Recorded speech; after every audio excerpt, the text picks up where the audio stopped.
Market goes up. When the economy is up, you get to participate. But when the market goes down, you don't lose because your money's not at risk in the market. So you can earn average rates of return of 7 to 10%. If you know rule of 72, you divide your interest rate into 72, it tells you how fast your money doubles. So your money's going to double every 7 to 10 years. So if you put in, let's say $500,000, I don't care if it's 500 bucks a month. 500 bucks a month will grow to over $1 million. You know, so, but the flip side to that is, well, you don't think that people at the fund manager, they don't charge you a fee? The worst about that is they charge you a fee, not only in the good times, but also in the bad times. So when you're losing money, they're still charging you a fee. How would you respond to those? Thank you for asking that question, because, you know, a lot of times critics will talk about, oh, the fees, insurance, you have maybe a front-loaded commission or something. And I'll go, okay, let's use a comparison here. And they pay back every 2.5 or 3 years. 100% of the tax they saved over 30 years on the contributions. And they're thinking, whose retirement was I planning anyway? Mine or Uncle Sam's? So the critics who say, well, you are selling an insurance policy that has a front-end load. Well, if I had a client putting in $500,000, my compensation might be, let's say, $20,000 in 30 years with those kinds of rates of return. But older people, $500,000, okay, it doubles to $1 million every 7 to 10 years. That $1 million doubles to $2 million, and another, and $2 million doubles to $4 million, $4 million doubles to $8 million. We actually have clients who started out with just $500,000. Now that's a lot of money, but they spent quite a while accumulating that. They now have $8 million generating $600,000 to $800,000 a year tax-free if they live to be 120 to sell or buy, help you find a home to buy. And I said, listen, I can find you a really good home, and you have a choice. You can pay me a one-time fee of $20,000 or even $30,000. Let's say on a $500,000 home, that'd be $30,000. 6% is a normal realtor's fee, right? Okay. So you can either pay me one time $30,000, or this is really what I want you to do. I want to charge of a brighter future by learning the merits of a max-funded indexed universal life. So you just mentioned that just last week we just interviewed a former Super Bowl champ. His name is Brendan Ayembadejo. Immigrant from Nigeria, grew up in Chicago, got drafted, I think by, he made the team as an undrafted player, got traded to the Chicago Bears. That's where we got to know him as a fan. Wow. Make a long story short, he gets out of the league, wins the Super Bowl with the Ravens. Because of whatever, they say, well, you can't call insurance an investment. I go, well, that's okay with me, because apparently investments you can experience losses. And that's unacceptable to me. So I'm glad it's not called an investment. Apparently investments sooner or later are taxed. So I don't want one of those. What I want is a vehicle that is far superior investments, based upon which ones grow to the most or cost the least at the outset. You choose investments based upon which ones will generate the most at the time in life you're going to be using the money the most down the road. And a maximum funded indexed universal life is the cheapest product at the end of the day of any financial instrument that does what it does. You've been doing this, as you said, 47 years old. It shocked me. You told me backstage you're... If somebody came to me, and it doesn't matter if they're going to sock away 500 bucks a month or whether a lot of our clients are already, 55, 60 years old, and now they maybe painted themselves into a tax trap, is what we call it. And they're not in a lower tax bracket. In fact, I don't think people who accumulate very much of a respectable retirement nest egg are in lower tax brackets when they retire. Now, so they start pulling money out of their traditional IRAs and 401ks, and they're getting taxed to death. I'm using it for living benefits, and when I die, it will blossom and transfer tax-free. But when Hutton came out with that, let's take the least amount of insurance we can get away with in the Internal Revenue Code and put in the most money, and pretty soon you are self-insuring in as little as 15 years. You put in $500,000, the minimum death benefit for a 60-year-old is $1,250,000. Your $500,000 is going to exceed $1,250,000 in less than 15 years of the growth. So it's like, and now but it's usually paid for out of a minuscule portion of money that would otherwise have gone out the window in unnecessary income tax. I got a commission on the front money that went in. I never made a dime off of what my clients' cash grew by year by year by year. So asset managers, they usually charge, let's say, 1% or more on the asset and they'll keep making that. If you put a $500,000, it's going to be 69. Yeah, I told you my first watch was a sundial. Yep. Yeah. You look great. So Doug, when you're looking at strategies that was became very popular in the 70s and 80s, which was buy term and invest the difference, which still today is still an ongoing argument with all the information education still out there, still arguing that this financial concept is still a solvent strategy. I think, there's a lot of people out there just unaware of the other side. So what would you... As you know, and estate planning, I mean, you can use it for so many purposes because it's the dream solution when you understand how to structure it correctly and fund it properly. Doug, that's insurance. And people think, goodness gracious, that's not investment, that's insurance. So Doug, the stereotypes as well, the only people that really make money with life insurance are people that are commissioned to make money selling it. From inside the $500 premium, it's not all going to life insurance. And can you unpack that further? Yes, because before universal life came about, there was term and whole life. Whole life insurance allowed you to pay a higher premium to where you were overpaying the early years, and then later on at age 45, 50, you were starting to underpay, so you could be covered for your whole life. Now, whole life is okay for death benefit. So here is this instrument, financial vehicle. You put money into it, accumulate your money tax-free. It allows you to access money tax-free and not outlive your money if you live to be 120. And when you die, whatever's left in there blossoms and increases in value and transfers income tax-free. Now, whenever I ask audiences that question, what would you call something that does that? Predictably, it's usually people on the front row yell out, "A miracle!" IRA only is earning 3.5%. This is what precipitated the 4% rule in the financial services industry. So they're not earning 12. You got $1 million, you pull out 4%, that's 40 grand. You pay tax in a 25% bracket of 10,000. Now you're netting 30. Now, what about the 1% fee on that? That's another 10 grand. You're living off of 2% or 3%. I don't know if you're like me, but I don't accumulate $1 million to have a measly 20 or 30,000. Oftentimes people come into the conversation and, hey, life insurance should never be an investment. Life insurance should be separated from your 401k, all those different things. What would you say to those folks who are having that type of discussion with their financial professionals? Yeah, because unfortunately, in the financial services industry, Matt, and I've been around a long time. Just a little bit. Yeah, just about 47 years now. And it's interesting because the financial services industry, I was a net to buy gas, groceries, prescriptions, and golf green fees. That's pretty pathetic. With my Index Universal Life, I was able to participate in the market without the risk.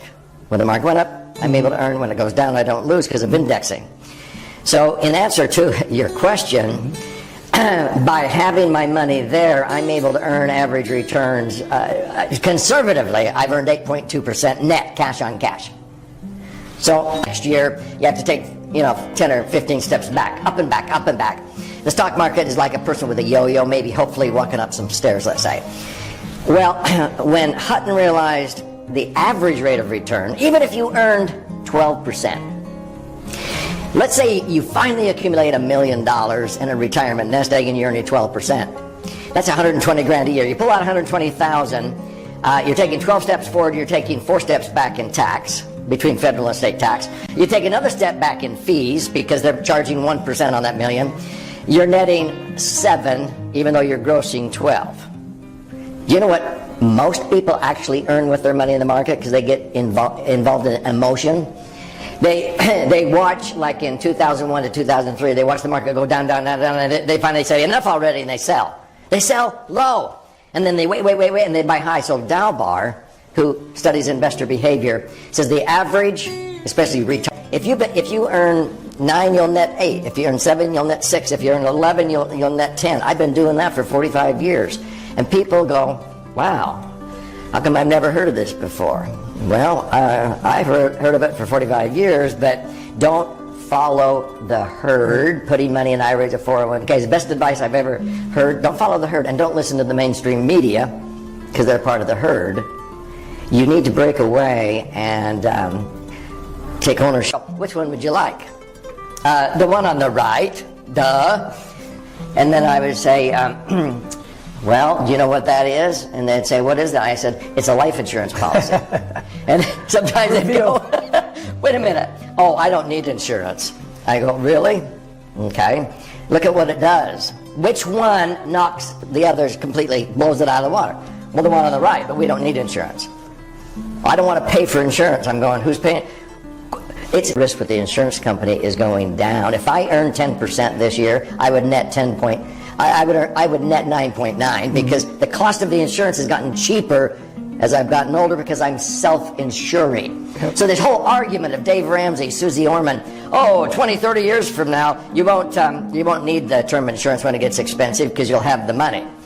Well, Universal Life, you have the money, sometimes as soon as 15 years, and you're self-insured. Nice rate of return that historically has beaten inflation. You can't be rowing upstream at the rate of 1 mile an hour in a bank and the current of inflation is coming down to 3 or 4. You're going backwards.